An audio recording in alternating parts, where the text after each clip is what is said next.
Good morning, good afternoon, or good evening. Welcome. Wherever you are joining us from today, I want to begin by acknowledging something simple. The fact that you are here means you already believe that the conversation we're about to have, it truly matters. My name is Dr. Marty Casey, and I am the founder of Ungun Institute.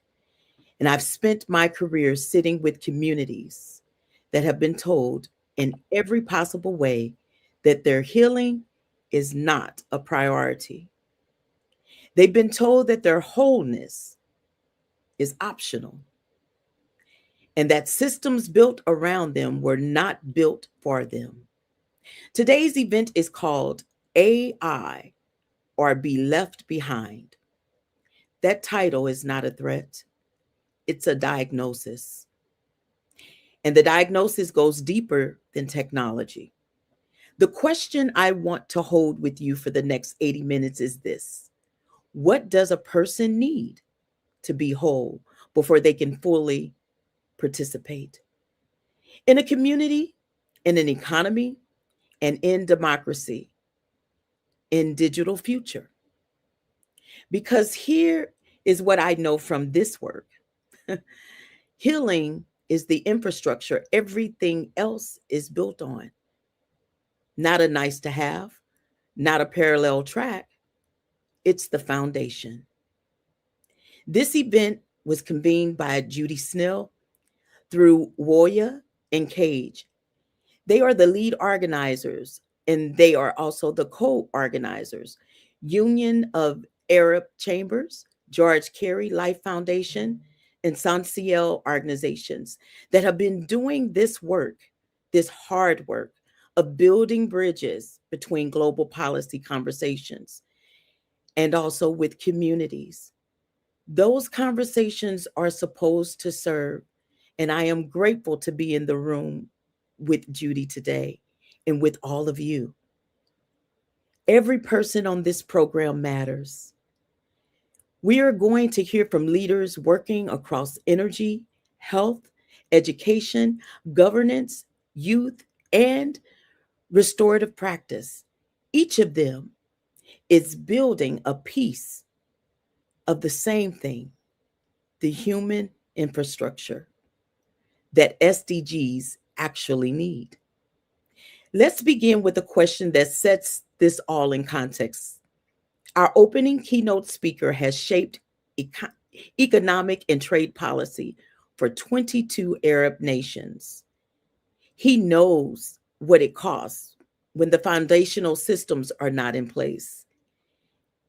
And he also knows when it becomes possible when they are.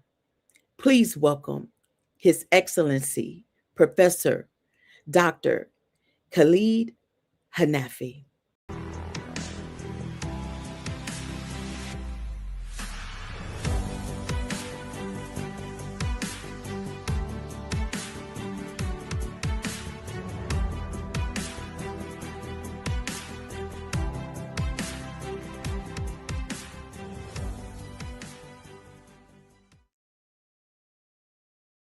Distinguished guests, Excellencies, ladies and gentlemen, it's an honor to join you at this UN HLPE 2026 side event. I congratulate Woya, the collaborative AI group, and all partners for convening this urgent dialogue. AI or be left behind. Artificial intelligence is no longer just a technological question. It's shaping global economies. The critical question before us is not how far this technology advances, but who stands to benefit. The answer lies in building human infrastructure, the institutions, governments, and partnerships that connect people to opportunity and keep innovation serving society. For the young entrepreneurial Arab region, this conversation carrying immense weight. While innovation is expanding, our SMEs still face real barriers to finance, skills, and markets. This is where the Union of Arab Chambers finds its purpose. We build bridges between policy, investment, and local enterprise to ensure AI drives efficient supply chain, sustainable agriculture, and inclusive finance. AI cannot achieve this on its own. Under SDG 17, partnership is the engine that makes all other goals attainable. As championed by the Global Digital Compact, digital transformation must center on people over platforms, ensuring small business help shape this transition rather than just endure it. As we look toward 2030, technology alone will not be sufficient. Our success depends on our cooperation. Let's ensure AI becomes a powerful force for sustainable development through the partnership we built today. Thank you.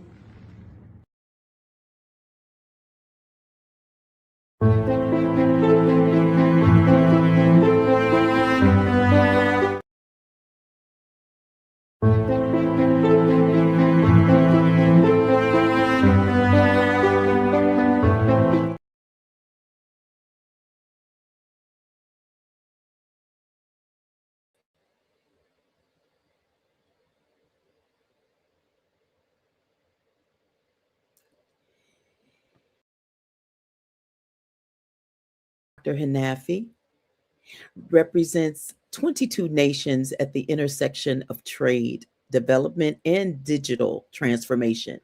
He is here to name the gap and tell us what it will cost if we do not close it. His Excellency Hanafi, the floor is now yours.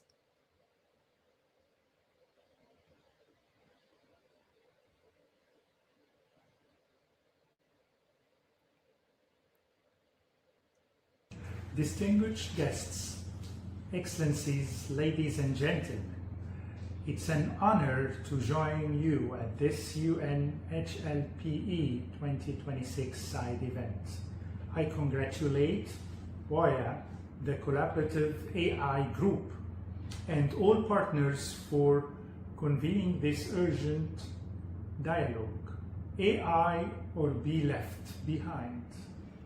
Artificial intelligence is no longer just a technological question. It's shaping global economies.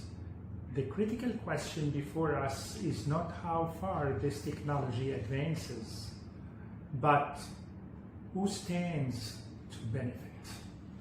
The answer lies in building human infrastructure, the institutions, governance, and partnerships that connect people to opportunity and keep innovation serving society.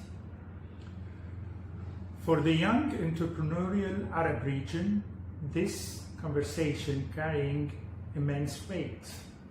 While innovation is expanding, our SMEs still face real barriers to finance, skills, and markets. This is where the Union of Arab Chambers finds its purpose. We build bridges between policy, investment, and local enterprise to ensure AI drives efficient supply chain, sustainable agriculture, and inclusive finance. AI cannot achieve this on its own. Under SDG 17, partnership is the engine that makes all other goals attainable. As championed by the Global Digital Compact, digital transformation must center on people over platforms, ensuring small business help shape this transition rather than just endure it. As we look toward 2030, Technology alone will not be sufficient. Our success depends on our cooperation. Let's ensure AI becomes a powerful force for sustainable development through the partnership we build today. Thank you.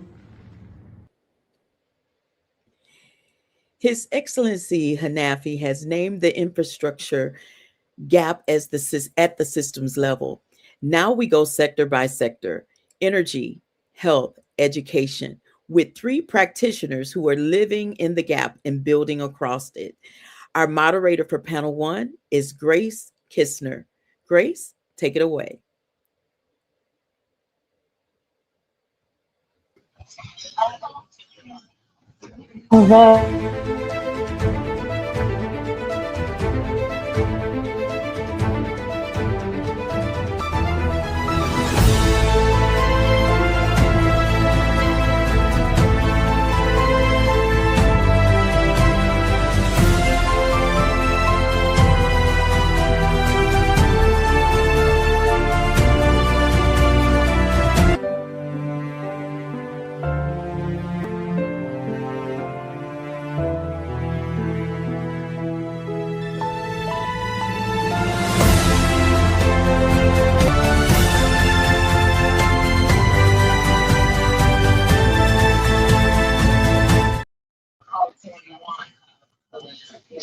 Hello, and welcome to Panel 1, the Human Infrastructure and the 2030 Agenda.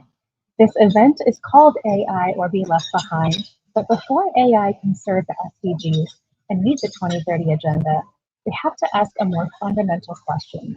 What must already exist, and who is responsible for building it? People are not left behind just simply because they lack access to AI. They are left behind when they lack the power to connect, the human and health capacity to participate, the knowledge to interrogate what they're given, and the agency to shape the systems transforming their lives. As a critical care nurse and board member of SONCL, I've come to this conversation from a field where we learned very quickly that having the most sophisticated technology in the room does not guarantee a good outcome. The human holding that tool matters. The system surrounding that person matters. Trust matters. Readiness matters. Our three panelists see this challenge from very different sectors, but they're describing very different layers of the same infrastructure. Rocky Barthus brings us power, both the literal energy that makes the digital participation possible, and the deeper question of who gains power when infrastructure is designed differently. Dr. Matilda Carey brings us capacity. What happens when innovation reaches a health system but the people are expected to use it have not been adequately prepared, supported, or trusted? And Yvonne Watson brings us agency, not simply whether people can access AI, but those who acknowledge it, recognize whose voice it privileges, and who gets to shape the future that it is building. So that is the journey that we will take: power, capacity, and agency. And throughout it, I want us to keep returning to the one question: who is responsible for building the human infrastructure that the SDGs actually need? Rocky Barthus is an energy and sustainability strategist from Germany and represents women in youth advancement in the UN dialogues on sustainable development and inclusive innovation. She advises organizations on the energy transition and works at the intersection of energy, AI, and sustainable development. Her work is driven by one critical belief: that energy is not only infrastructure, it is a foundation that enables opportunity, inclusion, and sustainability.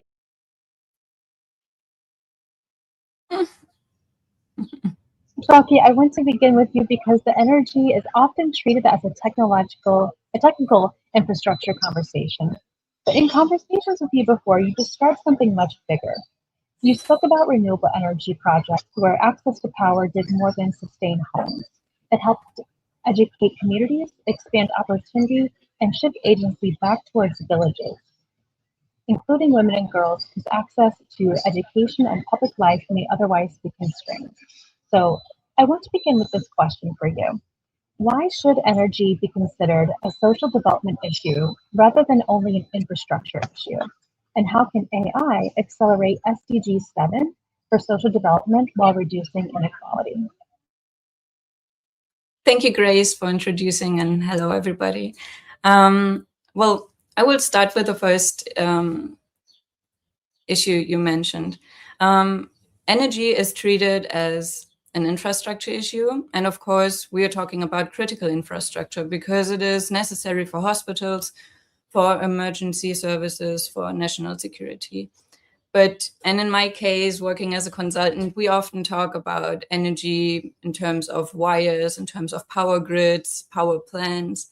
But it is so much more because it is infrastructure for every individual. It is kind of human infrastructure. With reliable energy, without it, there's no education and there's no participation, there's no entrepreneurship, and often also no healthcare. So this is very necessary, and it is the foundation for every other sustainable development goal to develop and to get bigger. So for me, energy is not just infrastructure, because energy creates power and power creates opportunity. So we have to see who gets this opportunity to participate. And I love the introduction we got for this session, that it is the question of who can participate, and it is a chance to participate and to involve everyone. So AI can help us to accelerate, and therefore we can use AI in the energy sector to make systems smarter, more efficient, and more accessible. And its greatest contribution is ensuring that people and not just technologies benefit from this transition. Yes, thank you. And I do want to actually push just a little bit further, because you had spoken to me before about participating in global AI dialogues, yet you've noted that these conversations can remain kind of abstract. So when you were in the room, what is the one action that you would advocate which governments, businesses, and international organizations should take today to create a truly just transition? Well, I think at the moment, I'm in Geneva at the UN Global Dialogue on AI governance, and I have one key takeaway. Every technology optimizes for the question we ask.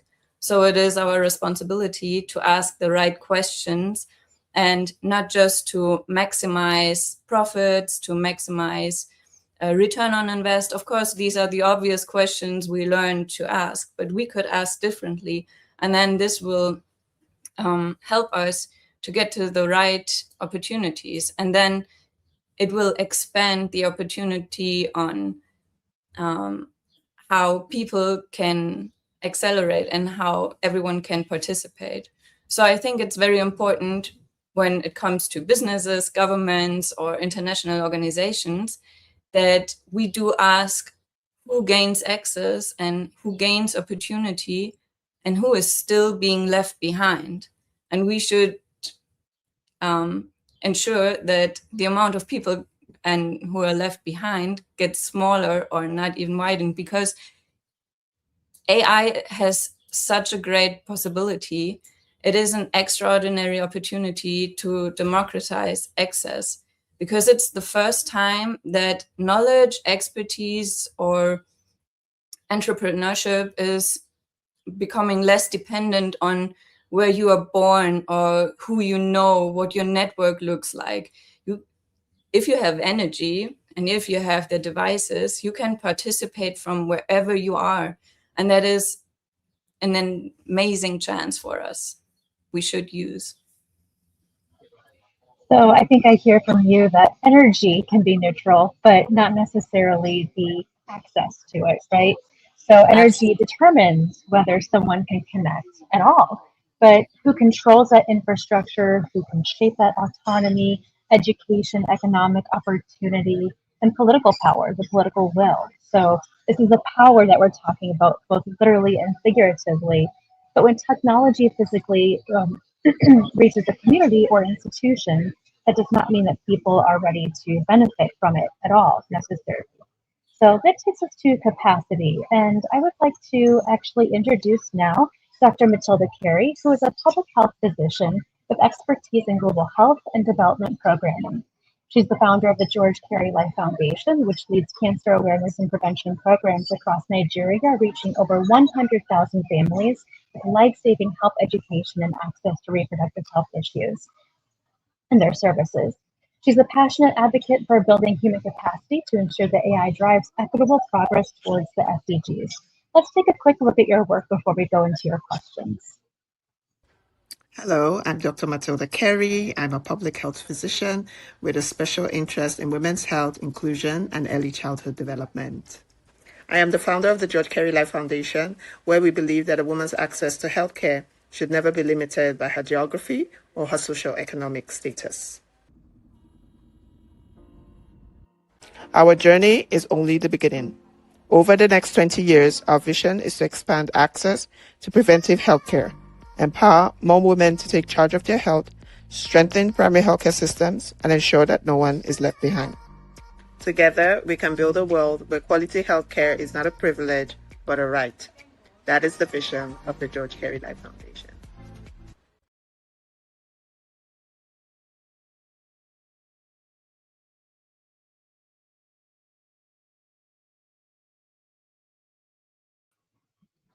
That's some really wonderful work, Dr. Carey. I've been in some of the same resource areas that you have been, and your experience gives us a very good concrete example of the gap from its power to capacity. So through your work in Nigeria, you've spent years building preventative screening programs, but you've also worked with AI-supported screening technology that includes software supporting point-of-care diagnostics and more. And what strikes me when I hear you speak is that the barrier is not simply whether the technology existed. Nurses were being asked to do work with innovation without always having the training, confidence, or even the foundations of understanding of AI needed to fully take hold of it. So I want to combine two questions that you've asked yourself. From your experience in community health, what is the most important lesson that you've learned about introducing new technologies? And what does that tell us about the single most important investment that countries must make if they genuinely want to benefit AI to support SDG 3? Well, thank you so much, Grace. And it's really been an incredible journey working in the grassroots in Nigeria for over 15 years and bringing cervical and breast cancer awareness to thousands of women. And one of the biggest lessons we've learned about introducing any form of technology is that there needs to be trust by those who are using the technology and the end beneficiaries of the technology. This is foundational. It's so important. And aside from that trust, before we can build that trust, these two parties need to understand what the technology is, how it functions, why it's beneficial, how to harness the benefits. And then we can start thinking about capacity, helping them to use that technology. It's unfortunate that in retrospect, capacity came first, trainings and trying to help the healthcare workers make use of the technology without them really understanding what the technology was and how they can kind of integrate it into their practice. So in the long term, we fell short, and of course, the technology was not embraced. So in retrospect, what I think should come first is foundational literacy for both the healthcare worker and the users of the technology. Next, we can start thinking about maybe digital literacy. And once they're comfortable using technology, you can then build their capacity for a specific type. We failed with some of these technologies because the end users didn't trust them. The technologies worked fine, but then they wanted to see the specialist, the doctor, the human who could explain, who they had trust in and who they could go home feeling better that their situation and their condition had been managed. But when you give that woman, that person who doesn't understand technology, some foundational understanding, and then she begins to trust technology, then we will have much more success. And it's the same for AI. AI is growing rapidly. It's just expanding at a phenomenal rate. And these grassroots women don't understand what AI is. So once you bring an AI-enabled technology for their use, unfortunately, because there's trust issues, because there's an understanding issue, and they just don't have basic literacy, talk less of digital literacy, the technology will not be embraced, and then we would have much less success. Absolutely. And, if we deploy a tool without investing in the people with the trusted professionals who are expected to make it work, then who's accountable when that adoption fails? Because that distinction matters. Technology deployed is not technology adopted. And technology adopted is not necessarily that capacity built that you were talking about comes later. You can put AI-enabled tools into a clinic, but if those frontline professionals don't understand it, don't trust it, as you say, and no one to question it, or even have a functioning system around it, then we can't necessarily even create progress. So I want to actually now move towards, now that we have capacity, still another question. Who gets to shape these systems? And who knows how to do that? So now I'd like to introduce Dr. Yvonne Watson, who serves as Vice Provost for Global Strategy and Academic Partnership at the New School, leading strategic vision for global engagement, expanding international reach and deepening impact. Your research explores fashion education through the lens of social justice and the inclusion of Indigenous knowledge. You're also the founder and CEO of Kindred Coterie, a nonprofit intersecting artisan craft, material cultures, research and advocacy, and immersive design experience in traditional communities. So, Dr. Watson, thank you for being here today. This is where your work introduces what I think is a necessary complication. Your research centers around social justice and education and the inclusion of this Indigenous knowledge, and your work spans design, global academic partnerships, these community supply chains, and even women entrepreneurs. So your lens asks us to go beyond where people can simply access that AI. What I would like you to answer is thinking about SDG 4, it asks us to guarantee quality education for all. But if the AI systems that we are building can only recognize already validated epistemologies and forms of knowledge that we are genuinely expanding access to education, or are we really scaling the same historical inequities more efficiently? Thank you for the question, and the provocation as well. It's extremely important. And the first thing that I would say is that all knowledge is not created equal. I think we have to begin, there. I have had the privilege to, participate in my career working at institutions where we have a significant way in which we validate, create, and think about the quality of our education. And being at the New School, Parsons School of Design specifically, I mean, I've led a lot of those conversations around the quality of our education, the creativity, the pedagogy, etc.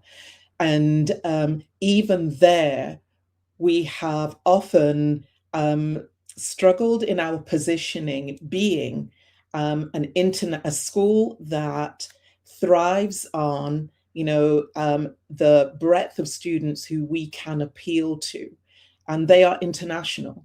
So we are local to New York, so knowledge centered, that is often New York based or European, Western, etc. But then we draw an incredible breadth of international students as well. So we've always been looking at that tension point between what it means to be local and at the same time global.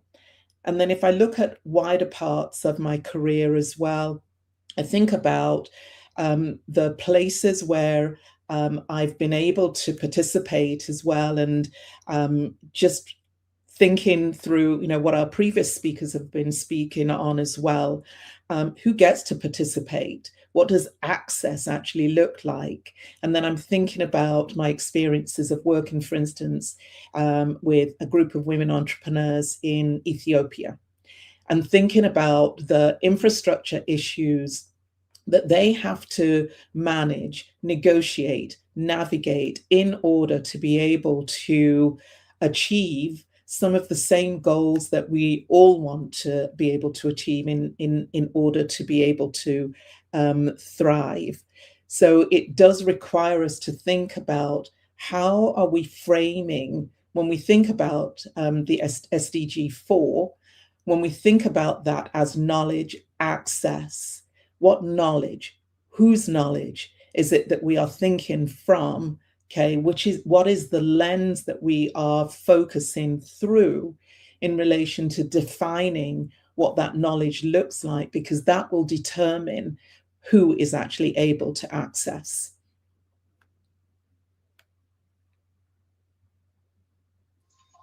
Yes, absolutely. And that moves us beyond this AI literacy as simply a teaching tool and how to teach people to use a tool, right? The real literacy must also come from the capacity of the people who are learning to question the tool, to critically think about it. Who built this? Whose data trained it? Whose knowledge does it recognize? Yes. Who is invisible? And who gets to decide what expertise is, right? The difference is the access and agency. So I'd like to bring us all back together now and ask a couple more questions. Frauke has shown us that with the power and infrastructure, people cannot connect. Dr. Carey has shown us that without health, trust, training, and workforce readiness, innovation does not become meaningful capacity. And Vice Provost Watson, you showed us that even with the access and capacity, participation can still mean entering systems built around somebody else's knowledge and assumptions. So a question that I would like to ask every one of you, and not any of you are able to answer this first one before anyone else, where are policymakers and development institutions making the biggest mistake right now in addressing these issues? Great question. Well, I think I'd like to start because it just matches up. They are asking the wrong questions. They are not, AI is just a multiplier, and the ones who are asking the questions, they determine what it multiplies. So I think this is very important. Just to make it very specific, if we, in my field, if we go on grid connection, don't ask who will we apply first, but we should ask which connection creates the greatest long-term value for the community. So not just going one after another but checking the impact, or not just asking how do we build a more efficient grid, but how do we build a grid that creates more opportunities? So you just have to switch your focus from not just being profit-driven, but to put the sustainability and the opportunities for the people in the center of what you're going for. And I think that's the very first step. After every action will come after.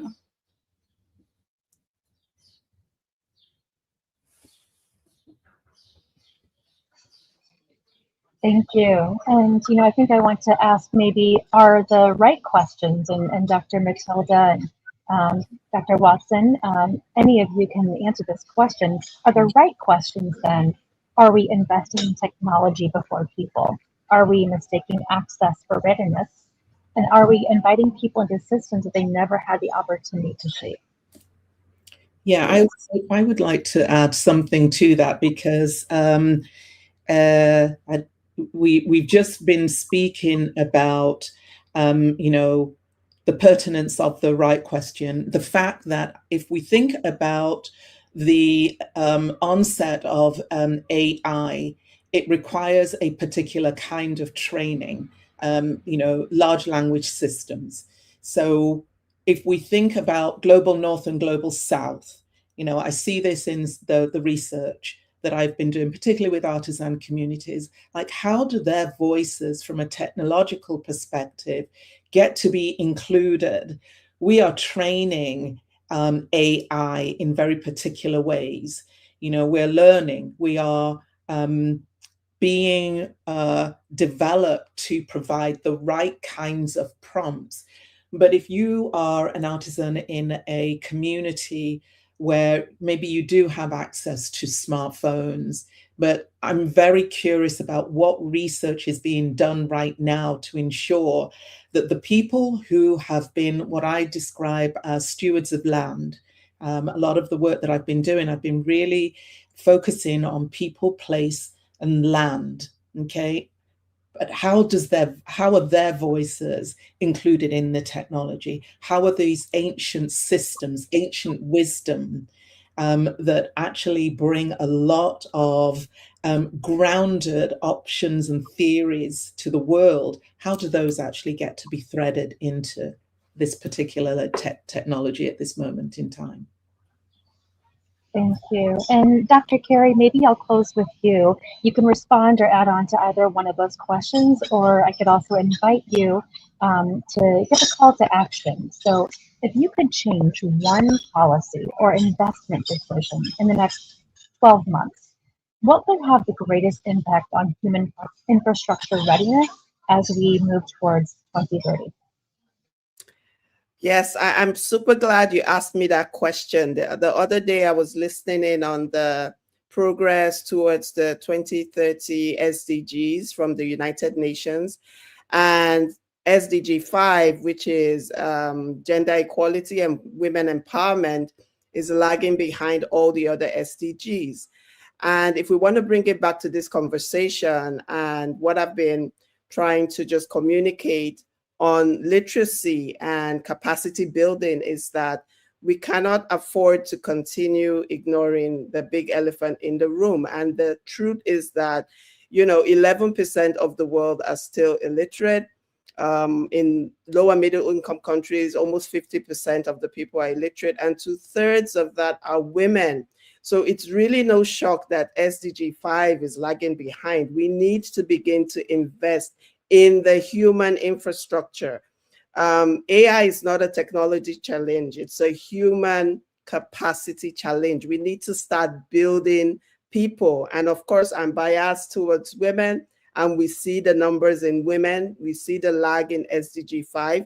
So my message to governments, not even just governments and countries, anyone that can empower a woman, start embedding foundational literacy, digital literacy, and AI literacy into the work that's being done. We don't have to wait for a grand plan. We can begin small, tiny drops of water make a mighty ocean. If we have this forms 3 pillars of literacy in every program, I think we'll be accelerating efforts towards achieving not just SDG 5, but all the SDGs. Absolutely. Really wonderful panel and last call to action. So we've just heard from 3 different languages that are all speaking the same truth.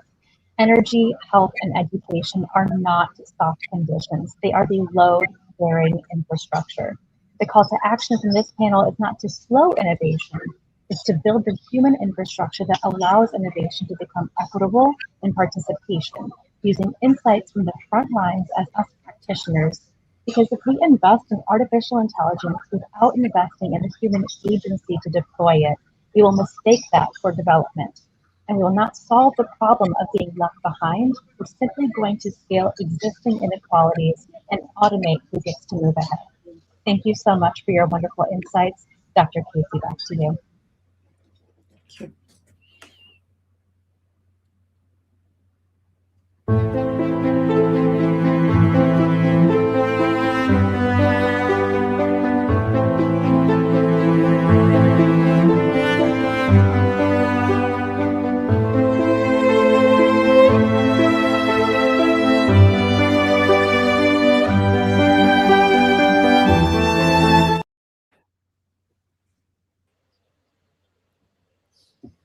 Wow. Thank you, panel 1. I am so inspired and encouraged, and I have been empowered personally. When I just think about what was just shared here, I have to repeat these 3 quotes. Energy creates power, and power creates opportunity. Healthcare is not a privilege, but a right. All knowledge is not created equal. Ah, these amazing women changing the world, changing people, and using AI and technology to continue to empower and build humans. Thank you.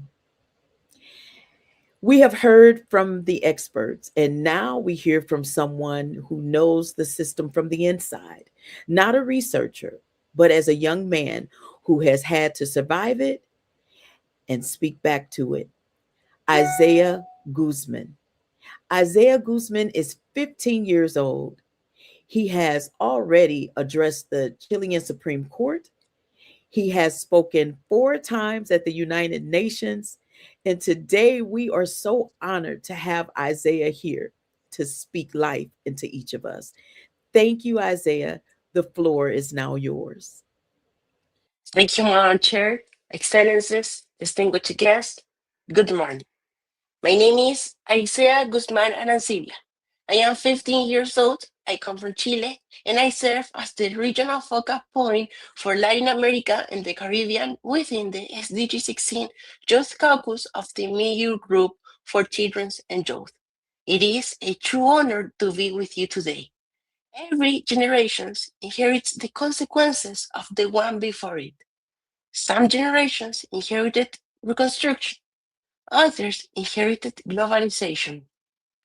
My generation will be the first to inherit algorithms. For the first time in history, a generation is growing up knowing that AI will shape not only how we learn, work, and communicate, but also how governments make decisions and how opportunities are created. The decisions being made today will define the world my generation will live in for decades to come. That leaves us with a fundamental question. How do we ensure that young people are not simple recipients of development policy and technological change, but active participants in shaping them? I believe the answer begins with something very simple. Participation must start before decisions are made. Today, governments are developing national artificial intelligence strategies. International organizations are creating governance frameworks. Institutions are adapting to technology that evolve every day. Yet, far too often, young people are invited into the conversation only after priorities have already been set.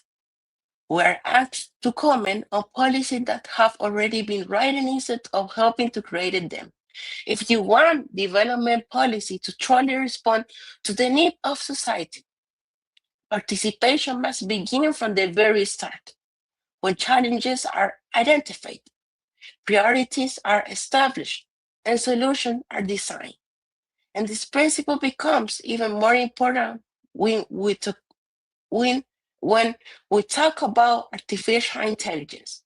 AI will increasingly shape education, healthcare, justice, and public administration. That is why its governance cannot rest solely in the hands of governments, companies, or technical experts. We need a shared governance model that brings together public institutions, academia, civil society, the private sector, and the young people to build an artificial intelligence that is truly human-centered. It is not about slowing innovation. It is about making innovation worthy of public trust. If my generation will inherit algorithms, then it must also help define the principles, values, and responsibilities that guide them. Because the question before us today is not only how we govern artificial intelligence, it is how we govern your future. My generation is not asking to inherit a world designed by others. We are asking to share the responsibility of designing it. Thank you very much, and God bless you all. Thank you.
Unfortunately, I have to come in. You're mute, Dr. Carey.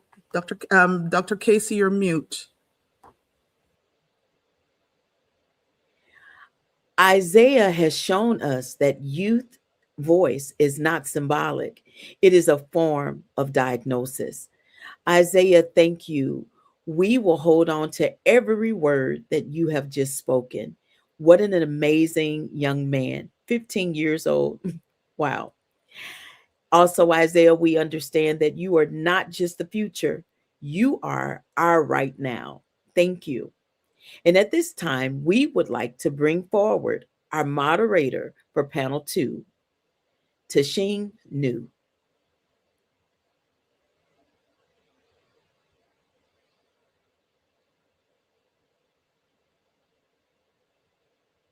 You are also mute. There we go. It's so good to have you here today. Thank you for having me. I'm honored to be here. It is my honor to introduce our next panel, System Readiness, AI as Social Infrastructure. In panel 1, we asked and obtained a perspective of what must be built so that everyone can participate in a trusted environment in the human infrastructure, right? We heard everybody, without the trust, human infrastructure is not going to be able to utilize AI in the fullest extent.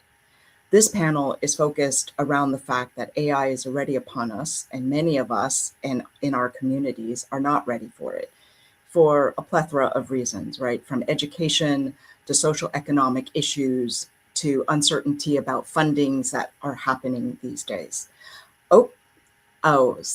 So I have Professor. Yeah, hello. Hi, hold on one moment.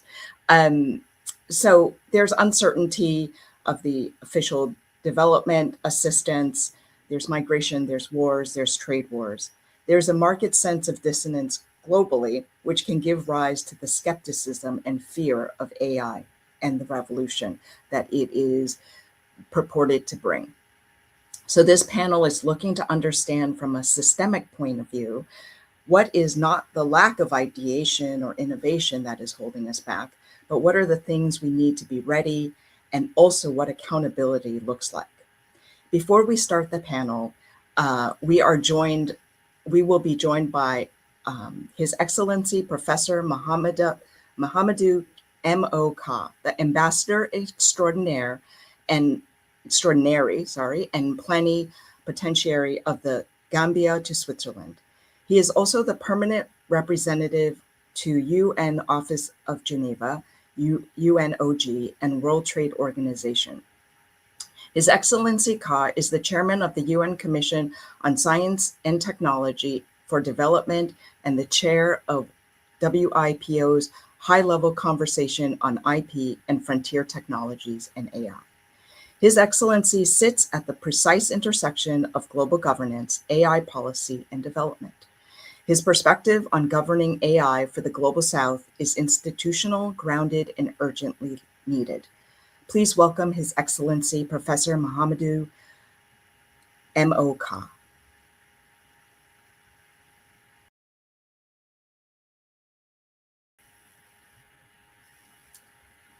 You are on mute. Yes, a very good afternoon from Geneva here. I don't know what time is it where you are. I would assume it's in the morning. Thank you for inviting me to join this very esteemed panel and to engage on the question of technology for whom, governing artificial intelligence for development in the age of the Global Digital Compact. So once again, thank you. But I will say that this question could not be timelier. 3 days ago, in this same city here in Geneva, 193 member states sat in the same room for the first time to discuss artificial intelligence governance at the Global Dialogue on Artificial Intelligence Governance by the UN. So technology for whom is not rhetorical. It is the live question of this week in Geneva. And I want to advance 3 thoughts to answer this broad question. One is rules, room, and rails. And that leads us to who writes the rules and who is missing from the room. Who is writing them? Formally, the architecture is now in place and it is genuinely universal on paper. The Global Digital Compact, which most of you are familiar with, mandated the Independent International Scientific Panel on Artificial Intelligence and the Global Dialogue on Artificial Intelligence Governance, which consists or composed of 40 scientists from over 140 countries. Every United Nations member state is at the table. Informally, the rules are still being written elsewhere first. In the compute and model release decisions of a handful of companies and possibly the 2 countries that host roughly 90% of the world's most powerful artificial intelligence compute. So the question is, who is missing? Verification capacity is missing. A government that cannot independently test or audit a frontier model certainly cannot meaningfully consent to how it is governed. I submit that sovereignty on paper, dependency on practice. My own continent, Africa, is present at the dialogue, but structurally under-resourced going in. A continent with 18% of the world's population and under 1% of global data center capacity negotiates from a very different starting line and leverage. Everyday citizens, workers, and municipal level users are missing as well. Surveys on public debate on the continent show us that artificial intelligence governance is still concentrated among our ministries, among our regulators, and private companies, making it far from the people it is meant to serve. So what is my pragmatic read? That the room is legally full, but functionally uneven. The next week is not an order seat on the table at the table.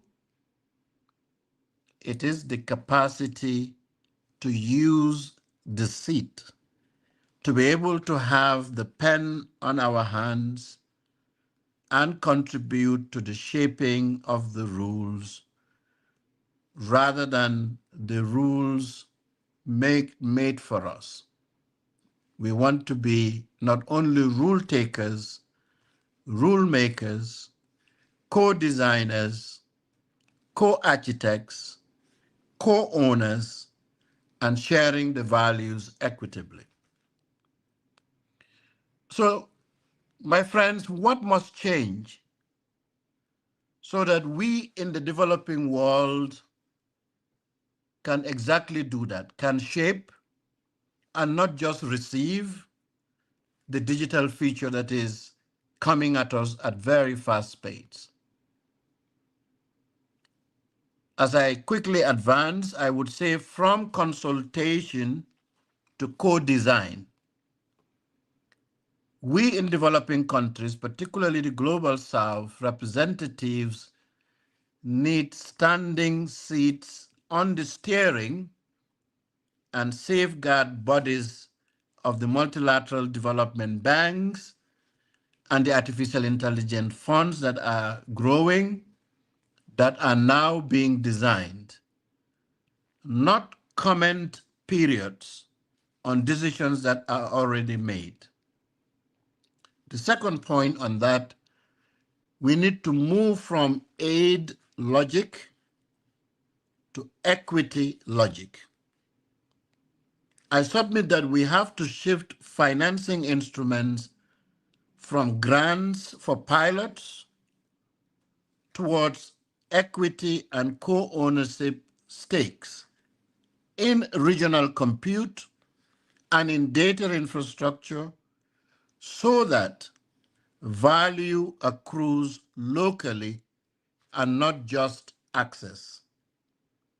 And third, from national silos to pooled bargaining, regional compute hubs and joint procurement are important as African, as ASEAN, and Latin American coalitions are beginning to test. These can cut infrastructure cost by up to half and convert fragmented small markets into serious negotiating weight. And fourth, we have to shift from imported benchmarks to sovereign data and languages. National language data sets, local health and agricultural data under domestic governance rules, indeed, are the raw materials of an artificial intelligence that actually understands the global south, that understands the developing countries, that understands least developing countries, that understands small island states, that understands Africa, that understands the diversity in all these geographies. This is a policy choice and not a technology gap. From single track dependency to deliberate diversification, our countries should treat their choice of artificial intelligence infrastructure partners as a sovereignty decision with a 10-year horizon at the minimum and not a procurement decision with a 10-month horizon. I will also say that infrastructure is core. Without it, we are nowhere. We need sustainable green infrastructure. One infrastructure investment before 2030 to ensure artificial intelligence meaningfully serves development. I submit to you that a global public compute fund is urgent and is crucial, that is physically distributed as regional, publicly award compute and energy hubs on the model of, for example, the South Africa Center for High Performance Computing is a good example, and India's public compute pool already demonstrating a good starting point for us to mimic.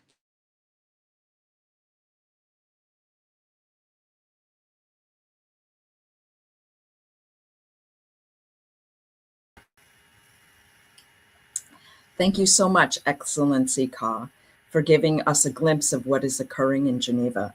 I'm truly excited to hear about the discussion happening, for whom it is going to be for. I totally agree with you in the fact that, it is very uneven.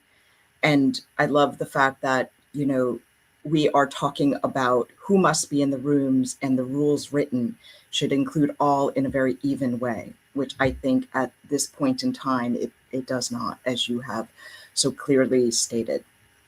So thank you for your perspective. Now let's move on to panel 2, where I would love to introduce our 3 esteemed panelists, starting with Her Excellency Ambassador and Permanent Representative to Malawi, of Malawi to the United Nations, Dr. Agnes Chimbri Malande. She is a distinguished diplomat and global governance leader, bringing the African Union voice to the conversation on AI, partnership, and accountability. Her presence connects the global policy framework to the lived realities of communities the Sustainable Development Goals are designed to reach. Welcome, Ambassador Chimbri Malande.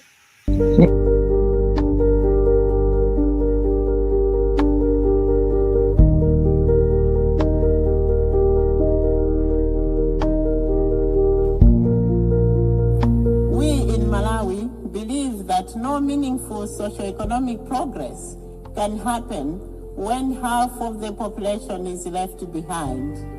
Our conviction to gender equality and women empowerment is driven by the recognition that women and girls are the bedrock on which social progress is based.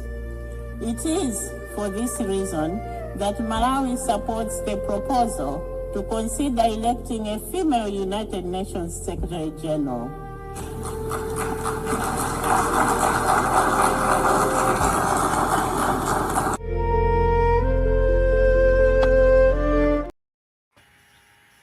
Welcome. Your Excellent Ambassador Chimbri Malande. Malawi is navigating a global AI governance process, right? That is largely designed, as we heard from His Excellency Ka, right? Before African nations probably had a full voice, right? It's very uneven out there. So what does it actually look like for you to shape that process from where you sit? And where are the genuine openings that you see that for influence that you all can make? Thank you very much for having me and for really inviting me to be part of this very, very important and timely conversation on AI. As Professor Muhammadu has said very clearly, conversations are ongoing and negotiations are ongoing about AI governance. And I would like to take you back a little bit that what really led to this, we used to hear on the continent of Africa about digital economy. What is this? AI, artificial intelligence. We felt it was very far. And then COVID hit us. And we realized that connectivity was key and very important. It wasn't, and the AI was not an abstract, but real. So member states here, as you know, being an ambassador and permanent representative of the UN, at the UN here, we are representing governments. We are representing the people of our countries. So I represent Malawians and the government of Malawi. And governments a year ago recognized and agreed as member states that internet is a critical global facility for inclusive and equitable digital transformation.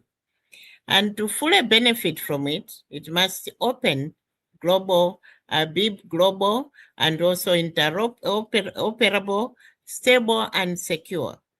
So member states also recognized that internet governance must continue to be global and multilateral. Thus, these discussions on the global AI governance at the UN really took place before African nations came up with a common positions. You know how we work as Africa state nations, we develop a common position. However, we are aware, maybe you are aware, all of you, that the AU has a continental AI strategy. That's the one guiding us as governments to really look at how we govern AI as it really affects our people. So issues of that concern lives of people are really serious governance issues. And really, they must be managed properly. They must bring in inputs from various actors of lives of people, various stakeholders, from households, community leaders, local government structures, policymakers, technicians, researchers, and also political leaders. So everybody needs to be part of this.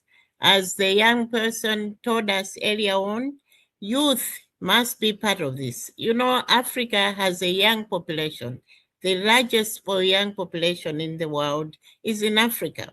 And we need them on the table to be part of this conversation. The women who are taking care of and developing and bringing children from early childhood, the teachers, everybody needs to be part of this conversation so that we bring on board in our policy making, global policy here at the UN and also in government level, all the issues of concerns by these people or categories of the population. So what AI governance means is that we need to relook at the governance systems in terms of whether the systems are safeguarding privacy and security of people and their lives. And the openings are there. In fact, they are there. Member states here a year ago, as I mentioned, adopted the Pact of the Future and also its annexes of the future generations and the global impact. Malawi, along the other African states, contributed to the negotiations for these documents, and we made sure that the concerns that we are aware of about the youth, the women participation and all that, they were part of the conversations that contributed to the global governance, the digital compact. Now, following lessons from the COVID, which revealed really that communities are not connected. And why? You know, in Malawi, in fact, what we noted, I was there then doing governance. I was given the responsibility to help government. Then I was working with UNDP. So I had to support government to ensure that there's connectivity between the central government and the local government. Despite that, there were closures of schools and other facilities like that. It was not easy. We realized that because of lack of connectivity, lack of infrastructure for connectivity, we could not connect the rural and the urban. And one other critical lesson we had was that women, or girls rather, when they were not going to school, they were being abused in the houses, and we ended up having an increase in early pregnancies.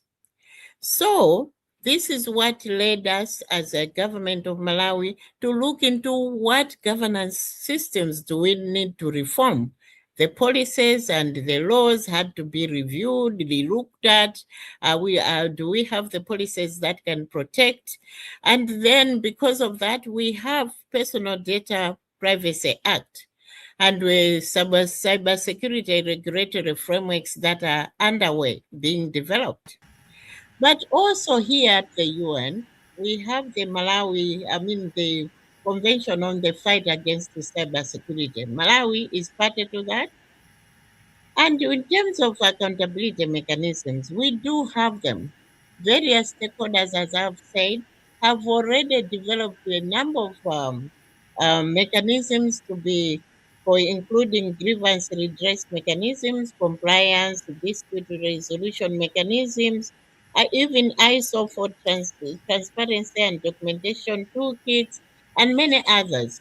And talking about the continental AI strategy, which is the Africa one, which is people-centric, development-oriented, and inclusive. What we need from partners, international partners, is that we need to strengthen our partnerships by having more support in implementation of the commitments that have been made here at the UN globally. And also, this implementation would require predictable and adequate financing, and also ensuring technology transfer that will put to scale any technology innovations that are out there. We need to build capacities. We need to minimize risks. We need to stimulate investment and even foster more cooperation. So what is critical thing to be done is to integrate AI into the digital technology, digital technology into the education system, from early child development to the tertiary, so that every human being, every person in Malawi, on the continent of Africa, is prepared to really manage and to be able to use AI for their benefits and for the benefit of their communities and the country in general. So really, I agree with Professor Muhammad that we need Africa-led data and language that will help us to be able to use AI to our benefit. Thank you very much. Thank you for that perspective. I think that, it sounds very much as the African Union's continental AI strategy encompasses a lot of what we were talking about, right? Governance in that. But in the AI systems that are embedded in governance for low resource settings like policing or social services, what accountability mechanism currently exists and what guardrails do you think need to be built right now? Yeah, so as I mentioned, we have the legal frameworks, the Private Data Protection Act, the other regulations that are being developed.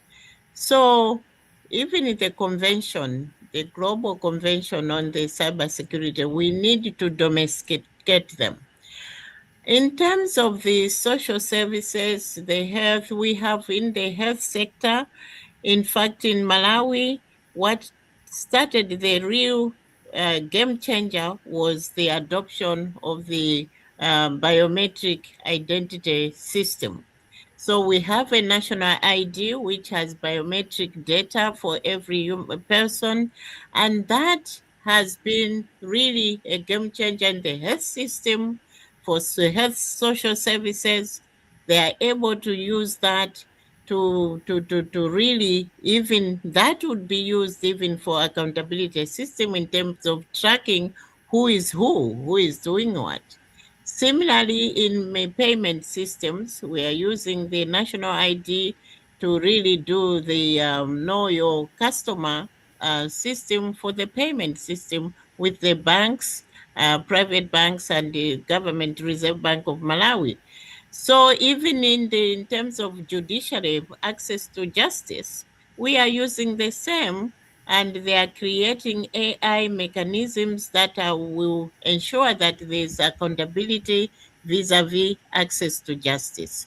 So what are the gaps are that really the infrastructure is what is the major gap. We need more investment in the AI infrastructure in the various sectors, multi-sectoral, in the health sector, education sector, as I mentioned, the judiciary, even in other sectors, even local government. Local government will be very, very key because these are the people serving the rural people where the majority of the population is, and they need the accountability systems there that will save and protect the people and their privacy and their livelihoods. So we need to major international partnerships that will come and help us in technology transfer, in capability of building capacities, and also financing. Thank you, Ambassador Chimbi Molande. I appreciate your perspective. Now I'm going to bring Dr. Najua, our other panelist. She is the Economic Advisor and Sustainable Development Expert for the Union of Arab Chambers. Dr. Najua is an ESG integration, digital transformation, and climate entrepreneurship specialist at the intersection of regional policy and government development. She is a research associate at the American University of Beirut, advancing inclusive economic growth across the Arab region. Welcome, Dr. Najua. Thank you so much. Thank you so much. I don't believe this is a single institutional responsibility for building system readiness. In fact, this assumption is part of the problem when we say, for example, if AI is already arriving in communities that are not ready for it, who is responsible for building system readiness, and what does accountability look like? AI is transforming our societies faster than any single government, company, or organization can respond. If we continue to think in silos, we will always be reacting to technology instead of shaping it. So I would replace the question of who is responsible with a different one. How do we distribute responsibility across the entire ecosystem? Systems readiness is a shared responsibility because governments are responsible for creating enabling policies and regulatory frameworks. The private sector is responsible for developing AI ethically and investing in workforce transformation. Universities and research institutions are responsible for developing the skills and knowledge that future economies require, and international organizations provide the common vision and global framework. Institutions, such the Union of Arab Chambers, have a unique responsibility to connect these actors, to translate policy into practice, facilitate dialogue, and build trust, and ensure that businesses, particularly SMEs, are not left behind. So to me, accountability therefore look less like compliance and more like collaboration, because success should not only be measured by how advanced our AI systems become, but by whether they create better jobs, more competitive SMEs, stronger institutions, and more inclusive opportunities. Because ultimately, AI readiness is not a technology indicator. It is an institutional indicator. If our institutions are ready, our societies will be ready.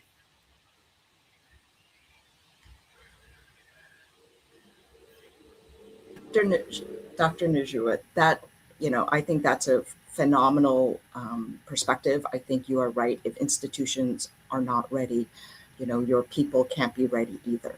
So despite these unprecedented advances in AI, progress toward the Sustainable Development Goals still remain uneven. From the perspective of the Union of Arab Chambers, why does this disconnect persist? And what do you believe is still missing from the global conversation? Thank you. This is a very important question. I actually believe we are witnessing one of the greatest paradoxes of our time. Humanity has never had access to more intelligence, yet it has rarely faced greater difficulty in acting collectively. We are investing billions in AI while significantly under-investing in what I call collective intelligence. Our ability as institutions, governments, businesses, and societies to work together around shared objectives. And this is where I believe SDGs should be understood differently. We often think of them as development goals. I would argue they are fundamentally coordination goals. Climate change is not waiting for a better algorithm. Food security is not limited by lack of data. Energy transition is not constrained by computed power. The challenge is that knowledge remains fragmented, institutions remain fragmented, markets also remain fragmented, policies remain fragmented. AI can process complexity, but it cannot replace trust. It cannot negotiate partnerships. It cannot align institutions around a common vision. Only people and the institutions they will can do this. This is why I believe human infrastructure is becoming just as important as digital infrastructure because it is the invisible operating system of development. It is the ability of institutions to cooperate across sectors, across borders, and across disciplines. It is what transforms technological capability into societal impact. So across 22 Arab countries, the Union of Arab Chambers facilitate dialogue between governments, businesses, investors, entrepreneurs, academia, and development partners.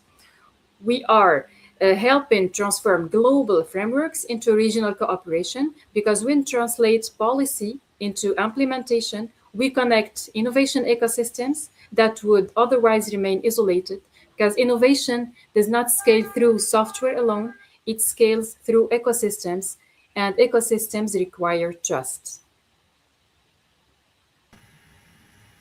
Thank you. You, as well as His Excellency Ka, had talked about a collective intelligence. I think that is so very important to ensure that there is inclusive voices, right, of people who have not been included. What does that mean in practice, and what concrete actions should policymakers, businesses, and regional institutions take to ensure that AI accelerates the SDGs in human-centered and inclusive ways? Well, when I speak about collective intelligence, I'm referring to the ability of people, institutions, and organizations to work together towards a shared purpose. AI can process enormous amounts of information, but it cannot replace trust, collaboration, or even collective decision making. And these remain uniquely human capabilities, and they are the real drivers of sustainable development. So, if you want AI to accelerate the SDGs in a meaningful and inclusive way, I believe we need three fundamental shifts. First, we need to move from AI strategies to AI ecosystems. Many countries are investing in digital infrastructure and AI roadmaps, which is essential. But technology alone does not generate inclusion. We must invest equally in the institutions that enable people and businesses to adopt AI responsibly. Business support organizations, digital skills, regulatory capacity, and innovation network. Second, we must place SMEs at the center of the AI transition. Across the Arab region and around the world, SMEs are the backbone of our economies. Yet, they often lack access to finance, expertise, data, and trusted guidance. If AI only benefits large corporations, it will widen inequalities instead of reducing them, because inclusive innovation means ensuring that smaller businesses can participate, compete, and grow in the digital economy. The third shift is that we need to transform partnerships into implementation mechanisms. Too often, global commitments remain at the level of principles. The Global Digital Compact provides an important vision, but its real success will depend on how effectively it is translated into practical action. This is where regional institutions such as the Union of Arab Chambers can make a unique contribution. Because ultimately, collective intelligence is what allows artificial intelligence to create real impact. Technology may provide the tools, but institutions provide the trust, partnerships create the scale, and people create the transformation. Only when these three elements come together, where can AI become a catalyst for achieving the SDGs and ensuring that no one is left behind. I think, I think it's so true that the collaboration and, everybody being part of the fabric of what is occurring is the most important thing. Without everybody having a voice included, the technology will continue to be fragmented. Thank you so much. I am going to introduce our final panelist on our panel, Mr. George Saitis, the CEO and co-founder of Resolution Project. He is a social entrepreneur leader, building systems that identify and invest in young change makers globally. Resolution's project model is backing leaders before they have credentials, which embodies the human infrastructure approach that we have all talked about and championed during this event. Welcome, George. Thanks so much, Tae-Sing, for this invitation and for creating this space for this conversation. It's hard to imagine a more important conversation at this moment in time. And, I think there's a part of me that just wants to say, everyone look at Isaiah and understand that this is what we need to invest in. But there's also another part that wants to bring together some of the pieces that help someone like Isaiah not just find platforms like this, but also to become a trusted source of that bridge between communities, many vulnerable communities, and technological tools that, when deployed thoughtfully and in collaboration partnership with them, can really bring about the transformation that we're looking for and help us move faster and access that force multiplier that this technology should be providing us in chasing down these SDGs that we're running out of time on. So I think I'll just maybe share one bit of context in how I think about this, and then we can press forward a bit. But I think it's important to acknowledge that as much as there has been so much movement and there's been so much pace and speed at which this technology has been moving, we're still in the very early stages. And I think at this moment we've been making a bit of a mistake in how we've prioritized the approach of it, and that is that we've been trying to replicate ourselves with this technology. And so, in fact, there's sort of, many of you, I'm sure, have heard of the Turing test, and we have models that now pass the Turing test.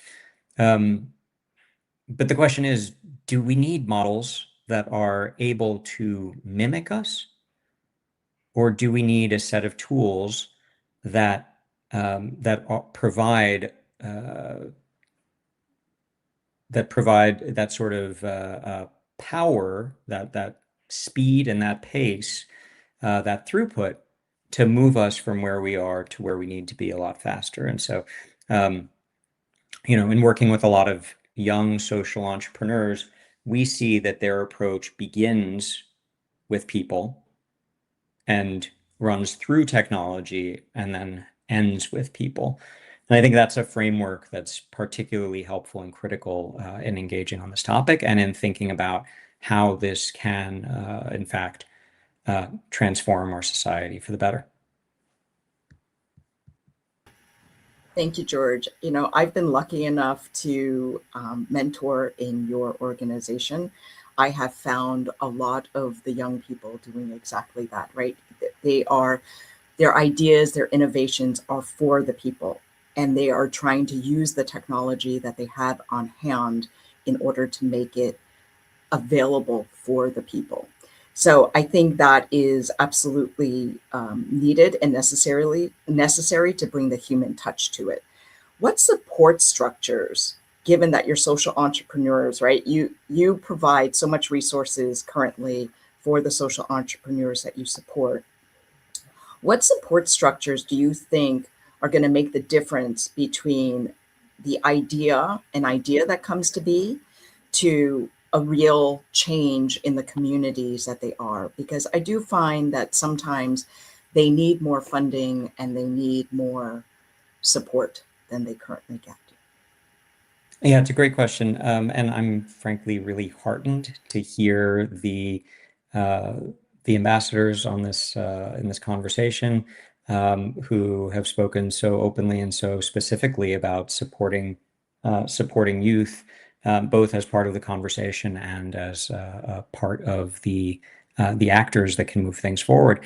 Because really, they need money, they need resources and mentorship and expertise, but they also need trust and opportunities, right? And that is a critical piece that at an institutional level is generally in short supply for youth. And so, when you think about the systems that we have that engage young people, the main one is actually the education system. And through no fault of its own, I think the education systems right now globally are in a very difficult place, because when a young person enters an education system in primary school, the idea is that within, call it 12 to 14 years, that person is able to fend for themselves and to hopefully thrive in society and be self-sustaining, self-sufficient. To do that, you sort of have to understand what society will look like in 14 years. And that is an impossible task at the moment. So what we've been doing heavily is supplementing traditional education with a layer of entrepreneurship training. And that entrepreneurship training focuses on problem solving. It focuses on systems orchestration. It focuses on critical thinking, on creative thinking, on continuous learning, right? Feedback loops and cycles, and how those come into play, of course, with the social layer of social entrepreneurship. The overall impacts of those approaches come into play in a big way. And so, when we think about what young people need to be successful in this, they need more than what we've been giving them. And any chance you have, whether it's perhaps as a mentor to support and engage a young person, but really something that everyone can do is to cheer on the young people and to support their journeys and to encourage them to keep pushing and to keep trying. And to some degree, there'll be failures in there, many of them. But in each failure, there's a lesson and opportunity, and the space that you can create through supportive resources, through building a partnership, through being a customer of a young person's project, by just having a kind word for them, right? All of these things can make a difference. So that's where I would say that the needs are strongest, and the opportunities for all of us to layer in are richest. I think that is, around the world, not just in, nations, underserved or underprivileged nations. I think it is the education system, I think, is very much grappling with how to teach children. Do they, as I have a 13-year-old, do they just introduce technology and use technology? And I would agree with you that it really is teaching them critical thinking that they don't necessarily get as quickly now, because AI is at their fingertips here in the US. I have one more quick question, and then we'll close it out. Social innovation is sometimes treated as a complement to formal infrastructure, right? Something that fills the gap while the government catches up. Can you make the case that young social entrepreneurs are really not gap fillers, they are infrastructure builders? And what does the global, and you have already answered this part, which is global development, right, needs more funding, more support. But, are they just fillers, or are they really helping to push government in what is needed and having the government see what is needed? Yeah, it's a very insightful question. And it's something that comes up a fair bit. The thing is that without that filling, something isn't complete, right? So of course it's essential to have the pieces filled, otherwise it's an outline. Dr. Najua mentioned institutional readiness as a metric for understanding institutions' readiness to take on AI. And I think we can all agree that institutions generally aren't ready And again, sort of through no fault of their own, they weren't built that way. They weren't built to be prepared for something like this, to be ready for something like this. And so, when you look at that, right, these institutions are also not in a place to take on individual, youth social entrepreneurs in exploring potential solutions, right? But they can build systems that incentivize, encourage, and embrace these young people, their ideas, and their leadership as an essential part of the puzzle. So, if we want these institutions to be ready at this pace and at this speed, we need agility, right? We need agile approaches to help move this forward in a way that actually keeps up or sort of augments our opportunities and utilizing this technology. And so if institutions try to just sort of become that, I think many of them will struggle and fail if they try to do that in short supply. However, there are service core models that exist. There are studios that exist. And these are things where metrics and parameters can be put into place to really support this sort of work across a broad category of youth in a society and in a country and in a municipality and across a number of different geographic regions. And that is, I think, where the big opportunity here sits. It's as if we face these sort of existential issues and, we're leaving a third of our team off the field because they're young. And yet we've seen that they are the natives to this technology. They're fluent with this technology in a way that many of us from a generation or two ahead of them aren't. So why wouldn't we find ways to tap into them and bring them along as part of the infrastructure, as part of the team? And I think that's where we stand to have one of the largest boosts. Microfinance in a number of countries brought women into the economy in an incredibly powerful way. I think this is our moment and our opportunity to bring youth into not just the economy, but into problem solving at an incredible scale that does build around people. And that's where I'd focus and orient that part of the conversation.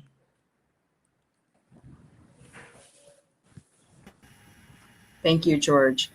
I wanted to thank all the panelists. I think what each of you have brought and your perspectives are so enlightening and welcoming. I am excited to hear of all the conversations that are going on and how productive they seem to be. I think in closing the fabric, it sounded like everyone talked about, it's the inclusion, right? Everybody needs to be inclusion in this fabric of AI. And going forward, we have to make sure we don't forget the youth, the women, and all the countries around the world.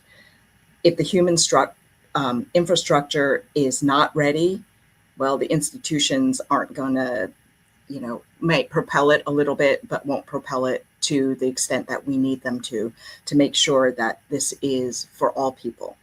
So I appreciate everybody's perspective. Dr. Casey.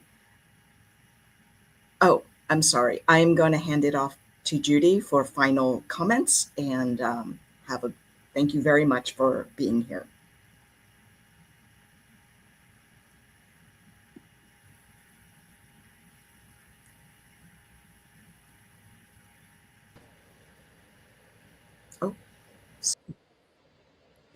That's okay. Thank you so much. Wow, panel 2, you were amazing. And I am truly hearing a common thread here today, an overarching storyline.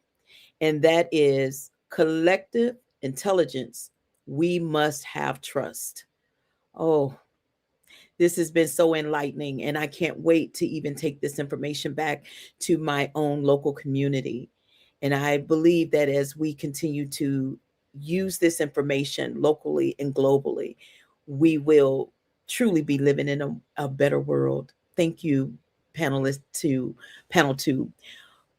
At this time, we can hear that we have built something in this room today. However, we need to have someone name it, to reflect it back to us and help us to put it all into action. Vida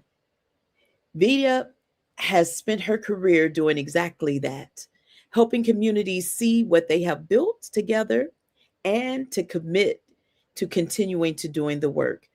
Welcome. It is a pleasure to have you in the room with us today. Hello, Dr. Casey. Unfortunately, I will take over at this point. I apologize for the sunlight, but I'm going to wrap up on behalf of the entire group. Excellencies, distinguished delegates, and global partners. As we draw this historic side event to a close, I am filled with profound gratitude. First, to our esteemed speakers, His Excellency Professor Dr. Khalid Hanafi, His Excellency Professor Mohamedou Ka, Her Excellency Ambassador Agnes Chimbre Malande, and every brilliant voice on our panels today. You have elevated this space from a conversation about technology into a mandate for human dignity.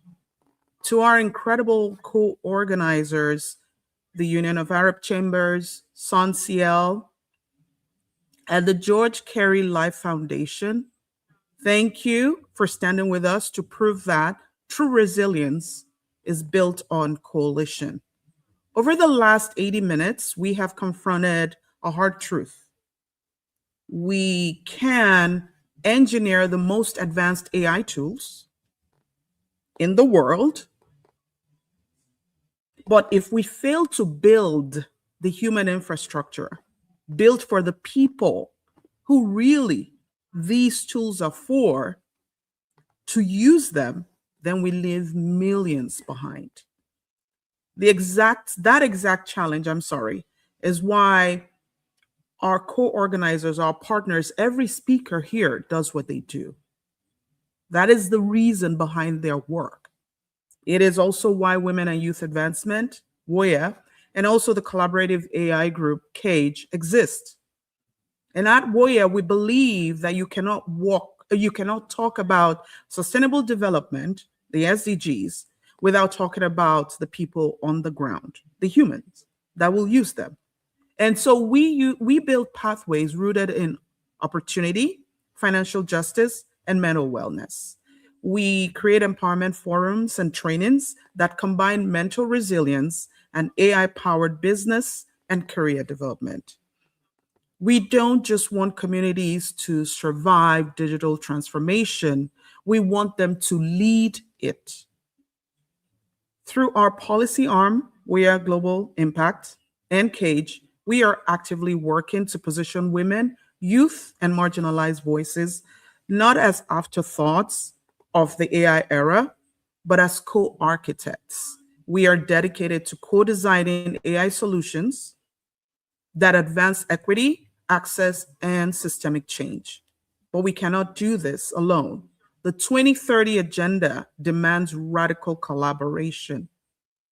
To every diplomat, NGO leader, and advocate watching us today, WOYA and CAGE and our partners and co-organizers, the United Arab Chambers, George Carey Life Foundation, and also SONCIEL, we're all open for partnerships, whether you are looking to integrate collaborative AI into localized small business growth, advance mental health initiatives, or co-create equitable governance and personalized interactive models that advance your mission, we want to build with you. So we invite you to partner with us and to reach out with us. Technology will shape the future, yes, but in our shared humanity, that is what will govern it. We will govern it in our shared humanity. So let us live this from today and build the human infrastructure the world actually needs. Thank you for your time, your resolve, and your partnership. The session is adjourned. Thank you.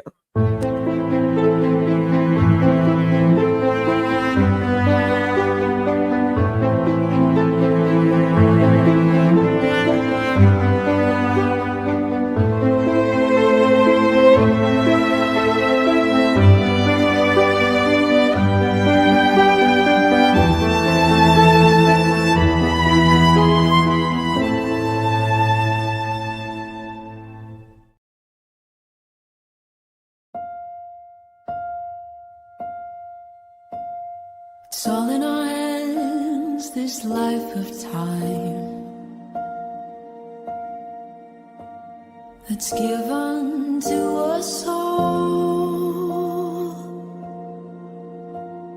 It gathers round each night, each morn. We watch it pass and grow. It is all in our hands, it is all in our hands.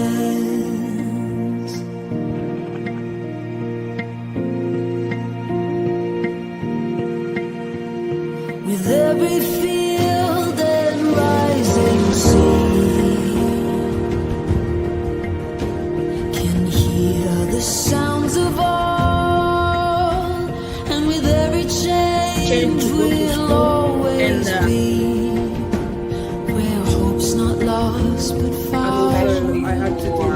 It is all in our hands, it is all in our